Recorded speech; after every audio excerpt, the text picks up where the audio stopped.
आणि त्याचप्रमाणे शनीनगरचा जो पुलाचा विषय आहे, या ठिकाणी आपण आपली गाडी कशी जाता येईल या ठिकाणी त्यासाठी प्रस्ताव मांडून निधी मंजूर करून शिवसेनेच्या माध्यमातून माझ्या वडिलांच्या नेतृत्वात या ठिकाणी आपण निधी आणला आहे। त्या पुलाचं काम पावसामुळे रखडलं गेलं। ज्या ठिकाणी मला नागरिक म्हणले की जो पूल होता सिमेंटचा तो का तोडला, तो यासाठी तोडला की पालिकेचा जो प्रस्ताव आहे त्याच ठिकाणी आपण नवीन पूल बांधण्याची त्यांनी रूपरेषा आखून परवानगी दिलेली आहे, त्याकरता आपण तो तोडला होता। तर त्यासाठी यावर्षी पाऊस सुद्धा खूप लवकर सुरू झाला आणि आत्ताच नुकतंच गेल्या 15 ते 20 दिवसापूर्वी दिवाळीच्या आठवड्यात संपलाय। तर त्यासाठी मी आपली दिलगिरी व्यक्त करतो त्या ठिकाणी आणि नक्कीच येत्या एप्रिल महिन्यापर्यंत या ठिकाणी कॉन्क्रीटचा पूल उभारला जाईल।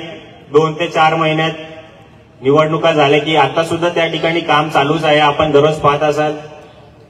तर जो पर्यायी पूल होता तो सुद्धा पहिला पालिकेच्या माध्यमातून बांधण्यात आला होता।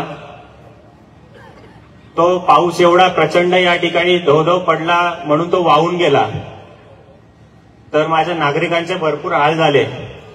तर त्यांना इथून रिक्षासाठी 100 ते 80 रुपये खर्च करून आणि माझे ज्येष्ठ नागरिक संध्याकाळी त्यांना विरंगुळा फिरायचा असेल, बाजार परिसरात जायचं असेल तर ते या ठिकाणी भाजी आणायला माझ्या माता भगिनी या ठिकाणाहून जात असत, तर त्यांना संपूर्ण ओलांड घालून त्या पुलावरनं पार करून जायला लागत असत। तर त्यासाठी त्यांनी माझ्याकडे विनंती केली की या ठिकाणी एक पूल झाला पाहिजे।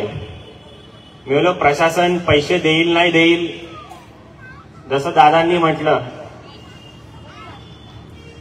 की या ठिकाणी श्रीमंती नाही तर माझा स्वभावच आहे, ज्या ठिकाणी कमी तिथे मी माझ्या नागरिकांवर अन्याय होत असेल तर मला देवाने खूप दिलेलं आहे माझ्या वडिलांच्या आशीर्वादाने, तर नक्कीच जनतेची सेवा कशी करता येईल त्या ठिकाणी मी सज्ज झालो आणि या ठिकाणी आपल्याला लोखंडी पूल तयार करून दिला। काही काळांनी राजकारण केलं, यातल्या ज्येष्ठ नागरिकांना घेऊन या पालिकेने बांधण्यात दिला आहे, पण आम्ही पालिकेकडे मागणी केली पण पालिकेने काय पुरेसा त्या ठिकाणी पर्यायीसाठी निधी दिला नाही।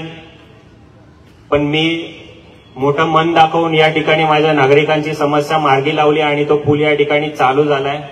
मला श्रेय घ्यायचा नाहीये, नागरिकांचे प्रश्न कसे सोडवता येतील या ठिकाणी मी नेहमीच झटत राहीन आणि कार्य करत राहीन। आपण विश्वास ठेवा, माझ्यावर विश्वास दाखवा। येत्या 2 तारखेला मतदान आहे। आम्ही दोघे उमेदवार, मी सपनाताई आणि माझी आई वीणा वामन म्हात्रे, त्या नगराध्यक्ष पदाच्या उमेदवार आहेत, तर आपण त्यांना प्रचंड मतदान देऊन विजयी कराल अशी आशा व्यक्त करतो। आणि कधी कोणत्याही अडचणीत असेल माझे नागरिक, मेडिकल इमर्जन्सी असेल, अन्य काही आपले प्रॉब्लेम असतील तर मला संपर्क करा। मी 24/7 या ठिकाणी आपली उपलब्ध राहून आपल्या सेवेसाठी तत्पर राहीन असं आश्वासित करतो आणि या ठिकाणी थांबतो। धन्यवाद। जय हिंद, जय महाराष्ट्र।